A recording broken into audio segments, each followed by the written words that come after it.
కూటమి ప్రభుత్వం సీక్రెట్ జీవోలు, కాన్ఫిడెన్షియల్ జీవోలు అంటారు, విడుదల చేసింది. ఏ ప్రభుత్వం ఉన్నా కాన్ఫిడెన్షియల్ జీవోలు విడుదల చేస్తుంది, అందులో అనుమానం లేదు. దీన్ని కూడా కూటమి ప్రభుత్వాన్ని కూడా తప్పు పట్టాల్సిన పని లేదు.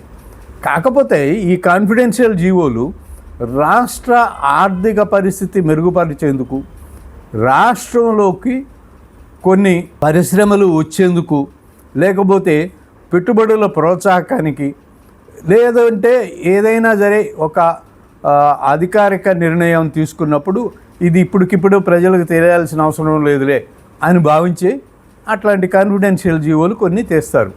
అధికారుల మధ్య సమన్వయం కోసం కూడా కొన్ని కాన్ఫిడెన్షియల్ జీవోలు ఉంటాయి. ఇది ఇప్పుడుది కాదు, ఇది ప్రభుత్వాలు ఏర్పాటు మొదలైతే స్వాతంత్రం వచ్చిన తర్వాత నుంచి కూడా ప్రతి ప్రభుత్వం ఏడాదికి కనీసంగా ఒక 5-6 కాన్ఫిడెన్షియల్ జీవోలు విడుదల చేస్తుంది.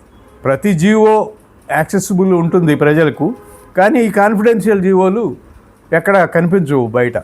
అవి ప్రభుత్వ పాలనాపరమైనటువంటి అంశాలకు సంబంధించి కానీ, ఇంకోటి రాష్ట్ర అభివృద్ధికి సంబంధించి కానీ జరుగుతూ ఉంటాయనేది మనకందరికీ తెలిసిన విషయం. అయితే ఈ కూటమి ప్రభుత్వం గత ఏడాదిన్నర కాలంలో తీసుకొస్తున్న కాన్ఫిడెన్షియల్ జీవోలు చూస్తూ ఉంటే టీడీపీ నాయకులు, ప్రత్యేకించి టీడీపీ నాయకులు, రాష్ట్రంలో వివిధ జిల్లాల్లో ఉన్న టీడీపీ నాయకులు, ఇప్పుడు వాళ్ళలో కొందరు మంత్రులు, కొందరు ఎమ్మెల్యేలు, కొందరు ఎంపీలు అలా ఉన్నారు. వాళ్ళ మీద గత 5 ఏళ్లలో వైఎస్ఆర్ కాంగ్రెస్ పార్టీకి పెట్టిన కేసుల్ని రద్దు చేసే జీవోలని చాలామంది చెప్తూ ఉన్నారు. ఈ కాన్ఫిడెన్షియల్ జీవోలన్నీ కూడా ఆ కేసులను రద్దు చేసుకున్న జీవోలే అని చెప్తూ ఉన్నారు. ఇది చాలా దుర్మార్గం. కేసులు చంద్రబాబు నాయుడు మీద కూడా ఉన్నాయి. చంద్రబాబు నాయుడు 53 రోజులు జైల్లో కూడా, రాజమండ్రి జైల్లో కూడా ఉండొచ్చారు. అలాగే లోకేష్ మీద ఉన్నాయి, పవన్ కళ్యాణ్ మీద కొన్ని కేసులు ఉన్నాయి. కానీ బట్ మిగిలిన వాళ్ళ మీద, చాలామంది మీద, స్పీకర్ అయ్యన్న పాత్రుడి మీద కానీ, డిప్యూటీ స్పీకర్ రఘురామకృష్ణరాజు మీద కానీ, వ్యవసాయ శాఖ మంత్రి అచ్చెన్నాయుడు మీద కానీ, ఎక్సైజ్ శాఖ మంత్రి కొల్లు రవీంద్ర మీద కానీ, ఇట్లా చాలామంది మీద కేసులు ఉన్నాయి. ఆ కేసులన్నింటినీ కూడా ఈ ప్రభుత్వం, కూటమి ప్రభుత్వం వచ్చిన తర్వాత ఈ ఏడాదిన్నర కాలంలో దాదాపుగా కేసులన్నీ కూడా లేకుండా చేయడానికి, తెలుగుదేశం పార్టీ నాయకుల మీద కేసులు అన్నీ ఎత్తేసుకోవడానికి ప్రయత్నాలు చేస్తున్నట్టుగా కనిపిస్తోంది. ఈ మధ్య హైకోర్టులో కూడా దీని మీద వాదన జరిగింది. చంద్రబాబు నాయుడు మీద ఉన్నటువంటి కేసులు విత్డ్రా చేయొద్దు, అలా ఉంచండి అని చెప్పి హైకోర్టు చెప్పడం కూడా జరిగింది. ఇవన్నీ మనం చూసాం.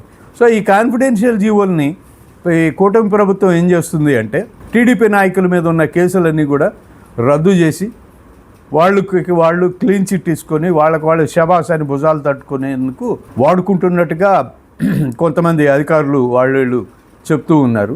అది ఎంతవరకు నిజం అనేది మనకు తెలియదు, కానీ బట్ ప్రచారం అయితే ఆ విధంగా జరుగుతుంది.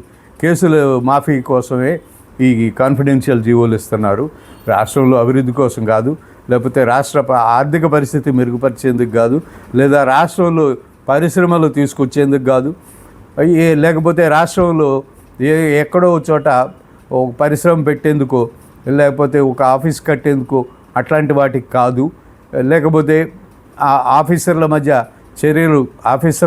చర్యలు తీసుకునేందుకు అట్లాంటివి ఏం కాదు. ఇది కేవలం కేసులు మాఫీ చేసుకునేందుకు అని చెప్తూ ఉన్నారు. మరి అది ఎంతవరకు నిజమని ఈ కూటమి ప్రభుత్వం చెప్పాల్సిన బాధ్యత ఉంది. కూటమి నాయకులు బయటకు వచ్చి మాట్లాడాల్సిన అవసరం ఉంది.